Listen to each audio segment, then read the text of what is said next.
Olá, queridos irmãos e irmãs, sejam bem-vindos ao nosso canal. Se você ainda não é inscrito, inscreva-se e receba orações diárias por você e toda a sua família. Clique no símbolo do gostei e compartilhe as orações. Cada compartilhamento é bênção do Senhor que volta para a sua vida. Hoje vamos falar sobre o pecado que Davi cometeu, o pecado do adultério e as graves consequências que teve para a vida dele. Mesmo ele sendo o homem do coração de Deus, ele estava no lugar errado, na hora errada, e ele não pensou nas consequências de tudo que ele fez naquele momento. Segundo Samuel, capítulo 11. Na primavera, época em que os reis saíam para a guerra, Davi enviou para a batalha Joabe com seus oficiais e todo o exército de Israel.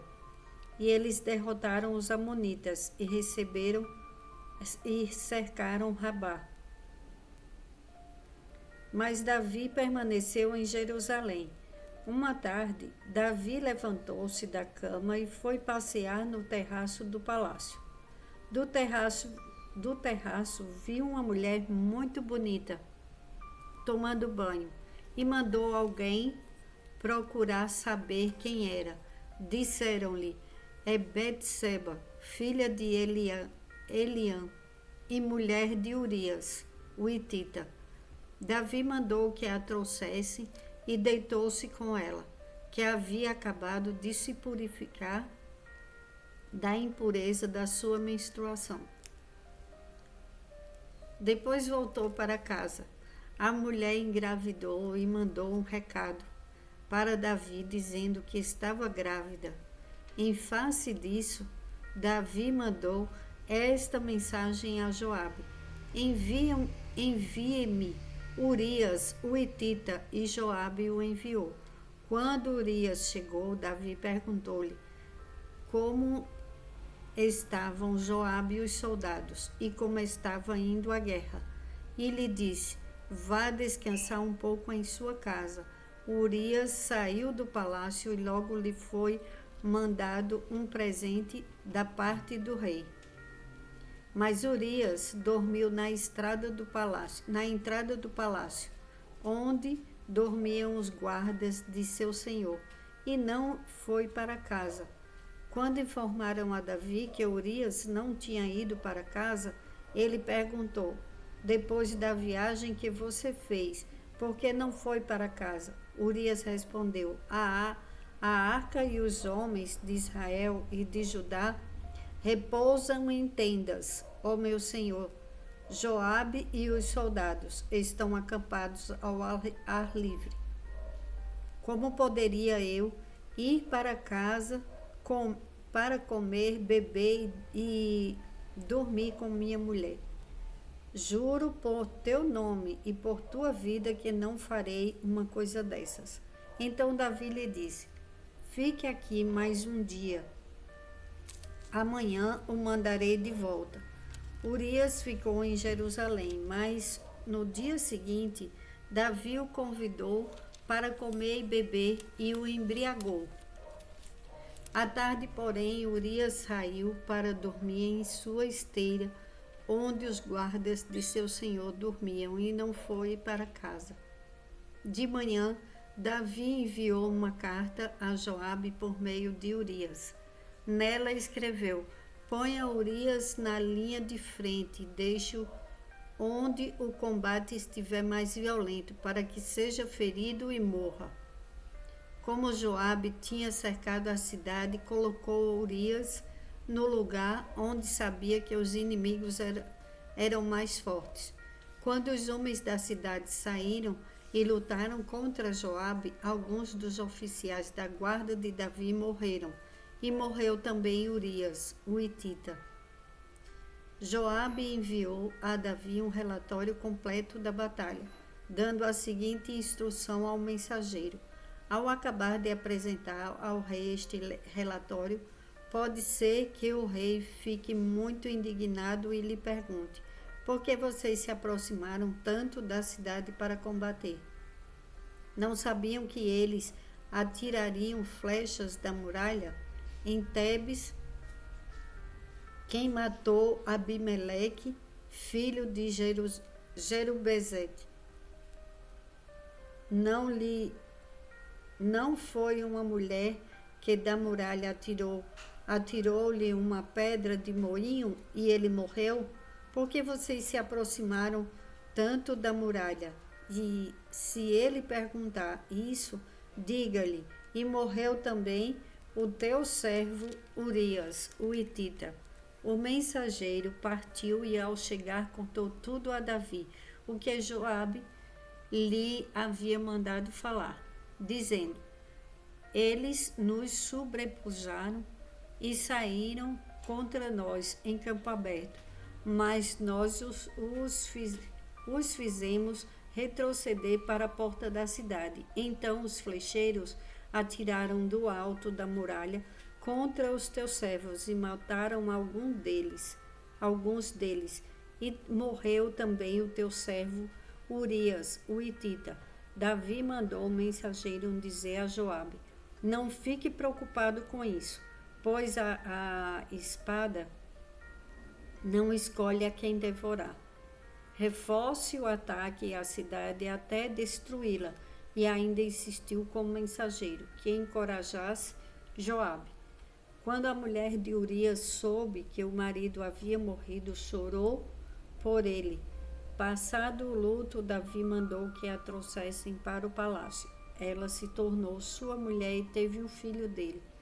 Mas o que Davi fez desagradou ao Senhor. E o Senhor enviou a Davi o profeta Natã.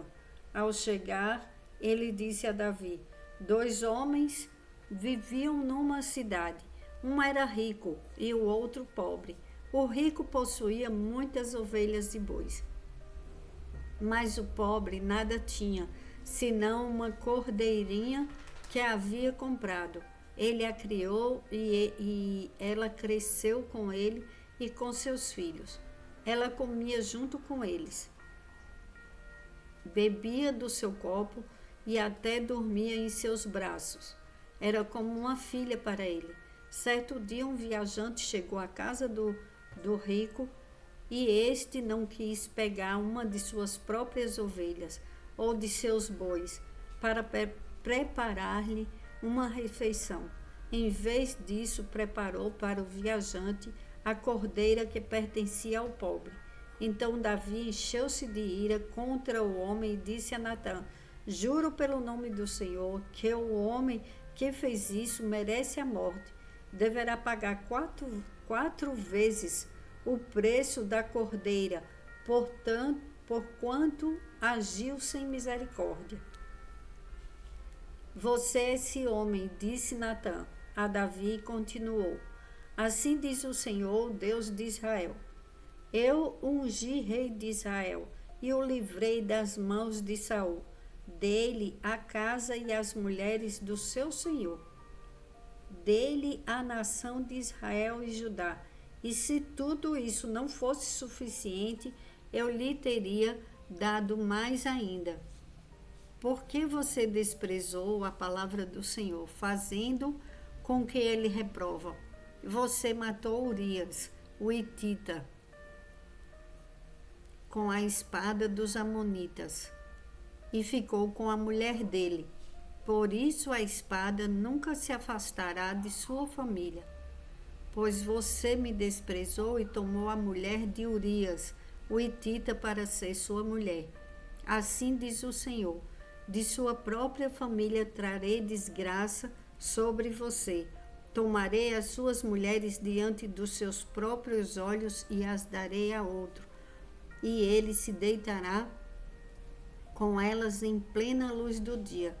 Você fez isso às escondidas, mas eu o farei diante de todo Israel, em plena luz do dia. Então Davi disse a Natã: pequei contra o Senhor. E Natã respondeu: o Senhor perdoou o seu pecado, você não morrerá. Entretanto, uma vez que insultou o Senhor, o menino morrerá. Depois que Natã foi para casa, o Senhor fez adoecer o filho que a mulher de Urias dera a Davi. E Davi implorou a Deus em favor da criança. Ele jejuou e, entrando em casa, passou a noite deitado no chão. Os oficiais do palácio tentaram fazê-lo levantar do chão, mas ele não quis e recusou comer. 7 dias depois, a criança morreu. Os conselheiros de Davi ficaram com medo de dizer-lhe que a criança estava morta e comentaram: enquanto a criança ainda estava viva, falamos com ele e ele não quis escutar-nos. Como vamos dizer-lhe que a criança morreu? Ele poderá cometer alguma loucura. Davi, percebendo que seus conselheiros cochichavam entre si, compreendeu que a criança estava morta e perguntou: a criança morreu? Sim, morreu, responderam eles. Então Davi levantou-se do chão, lavou-se, perfumou-se e trocou de roupa. Depois entrou no santuário do Senhor e o adorou. E voltando ao palácio, pediu que lhe preparassem uma refeição e comeu. Seus conselheiros lhe perguntaram: por que ages assim? Enquanto a criança estava viva, jejuaste e choraste, mas agora que a criança está morta, te levantas e comes. Ele respondeu: enquanto a criança ainda estava viva, jejuei e chorei. Eu pensava: quem sabe, talvez o Senhor tenha misericórdia de mim e deixe a criança viver. Mas agora que ela morreu, por que eu deveria jejuar? Poderia eu trazê-la de volta à vida? Eu irei até ela, mas ela não voltará para mim. Depois Davi consolou sua mulher Betseba, e ela teve um menino a quem Davi deu o nome de Salomão. E essa desobediência de Davi, ela levou graves consequências para a vida de Davi e da família dele. Um homem que agradou a Deus pelo seu coração, um homem que tocou no coração de Deus, por ter um coração bom, um coração que sempre amou a Deus sobre todas as coisas. Em tudo que ele ia fazer, ele honrava, mas ele cedeu a uma tentação. Ele estava no lugar errado, na hora errada. Ao invés dele estar na batalha com o seu exército, ele ficou para descansar, mas ele se deixou levar. Ele tinha tudo, é como Deus falou. Ele tinha tudo, tudo e mais alguma coisa. Ele tinha tudo o que ele queria. Todas as mulheres que ele queria, ele tinha no palácio. Ele tinha uma coroa, ele tinha um povo, ele era um rei. Tudo que era de Saul ficou para Davi. E Davi não tinha necessidade de ficar com a mulher de Urias, desejar a mulher de Urias, e muito menos colocar aquele inocente numa grande cilada, que acabou perdendo a vida só para ele ficar com a esposa dele. Ele tinha tudo, ele não precisava ter feito aquilo. Deus perdoou o pecado de Davi, porque Davi se arrependeu. Davi viu quando o profeta falou com ele, quando o profeta Natã conversou com Davi, ele viu o mal que ele tinha feito, porque ele se irou com a história que o profeta contou para ele. E ele viu que ele não precisava ter feito nada daquilo para ficar com aquela mulher, porque ela já tinha um esposo. E aquele homem, ele dava vida por aquela mulher, ele amava muito, eles se amavam, Mas Davi não quis saber. Por ela ser uma mulher bonita, ele a cobiçou, ele desejou e ele descumpriu a vontade de Deus. Ele foi contra a vontade de Deus. Então devemos pedir a Deus que Deus nos livre e livre cada membro das nossas famílias, das tentações, das maldades e de tudo toda cilada que o inimigo coloca no caminho do povo de Deus. Se um homem como Davi caiu numa grande cilada, imagine, nós não podemos apontar o dedo para ninguém e devemos cuidar das nossas vidas e cuidar dos nossos corações e mentes, para que o Senhor, e pedir a Deus que nos afaste de todos os males e perigos, pedindo seriamente em nome do Senhor Jesus, porque as coisas dos outros pertencem aos outros. Quando pecamos, Deus perdoa os nossos pecados. Assim ele veja que se arrependeu, a pessoa se arrependeu de todo o seu coração, Deus perdoa, mas tem a consequência do pecado. Assim como tem as consequências da obediência, tem as bênçãos da obediência, tem as consequências do pecado. As pessoas pensam que podem fazer tudo o que vem pela cabeça e não tem consequências, mas tem, porque tudo que acontece com alguém, com qualquer um de nós, Deus vê tudo. Deus, ele não fica nada oculto e escondido aos olhos de Deus. A partir do momento que a pessoa se arrepende, ela está perdoada. Mas por isso que você não precisa apontar o dedo para os erros de ninguém, para os defeitos, as falhas de ninguém, porque essa pessoa vai ser cobrada. Todas as pessoas pagam pelos seus erros. Ninguém vai pagar pelos meus erros. Eu que assumi, eu que pago por eles. Não é você e nem ninguém que paga pelos meus erros. As minhas bênçãos também, da obediência, também ninguém toca. Porque o que é de Deus, o que Deus te deu, ninguém toca. Tem os dois lados. Quando você peca, você tem o perdão. Mas tem não estou profetizando na vida de ninguém. Deus me livre. Eu estou falando do pecado, as consequências. Todos nós pagamos as consequências dos nossos pecados.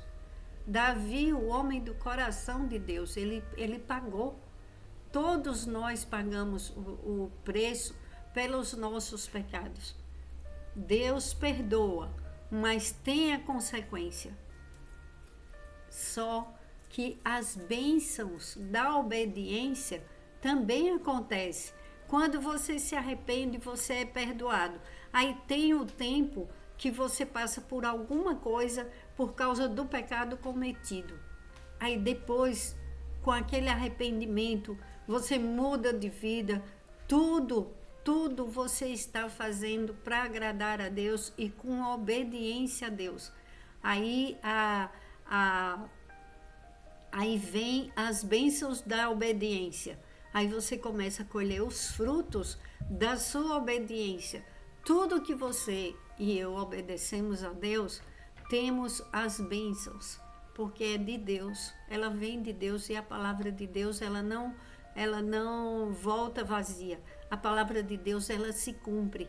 Então vamos pedir perdão a Deus dos nossos pecados e que Deus nos dê força, coragem, fé e nos livre de toda maldade humana e espiritual. Porque o inimigo, ele cega as pessoas. Ele usa outras pessoas para colocar como Davi foi tentado. Davi foi tentado e ele caiu na cilada do inimigo. E por causa disso, os filhos dele pagaram um preço muito alto. Às vezes as pessoas ficam pensando, mas por que a família tem tantos problemas? Às vezes é lá de trás. de uma pessoa que cometeu algo, às vezes se arrependeu, pediu perdão, mas tem consequências. Às vezes ela não se arrependeu, então temos que pedir a Deus que proteja a nossa descendência, que proteja as nossas vidas e nos livre de todas as ciladas do inimigo. Pai, eu te agradeço pelo dia de hoje, nos protege, Deus. Perdoa os nossos pecados, abre os nossos caminhos. Não deixa, Senhor, que o inimigo coloque ciladas na vida do teu povo, no caminho do teu povo, e que teu povo caia na cilada. Dá livramento, Senhor. Livramento na mente, livramento no corpo, livramento no espírito. Livra o teu povo do espírito abatido. Dai alegria, dai força, dai renovo. Abre os caminhos do teu povo, Pai, para a tua glória, em nome do Senhor Jesus. E vamos orar o Salmo 91 para que o Senhor proteja as nossas vidas e de cada membro das nossas famílias, para que as nossas vidas e nossos lares e trabalhos estejam debaixo dessa poderosa oração do Salmo 91. Aquele que habita no abrigo do Altíssimo e descansa à sombra do Todo-Poderoso pode dizer ao Senhor: Tu és o meu refúgio e a minha fortaleza, o meu Deus em quem confio.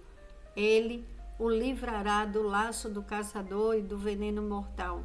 Ele o cobrirá com as suas penas e sob as suas asas você encontrará refúgio. A fidelidade dele será o seu escudo protetor. Você não temerá o pavor da noite, nem a flecha que voa de dia, nem a peste que se move sorrateira nas trevas, nem a praga que devasta ao meio-dia. 1000 poderão cair ao seu lado, 10.000 à sua direita, mas nada o atingirá. Você simplesmente olhará e verá o castigo dos ímpios. Se você fizer do Altíssimo seu abrigo, do Senhor seu refúgio, nenhum mal o atingirá, desgraça alguma chegará à sua tenda, porque a seus anjos ele dará ordens a seu respeito, para que o protejam em todos os seus caminhos. Com as mãos eles o segurarão, para que você não tropece em alguma pedra. Você pisará o leão e a cobra, pisoteará o leão forte e a serpente. Porque ele me ama, eu o resgatarei. Eu o protegerei, pois conhece o meu nome. Ele clamará a mim, e eu lhe darei resposta. E na adversidade estarei com ele. Vou livrá-lo e cobri-lo de honra. Vida longa eu lhe darei, e lhe mostrarei a minha salvação. Que o Senhor nos abençoe e nos proteja com essa poderosa oração do Salmo 91, nos dê livramento de todas as ciladas do inimigo e para cada membro das nossas famílias, proteção e livramento, em nome do Senhor Jesus. Amém.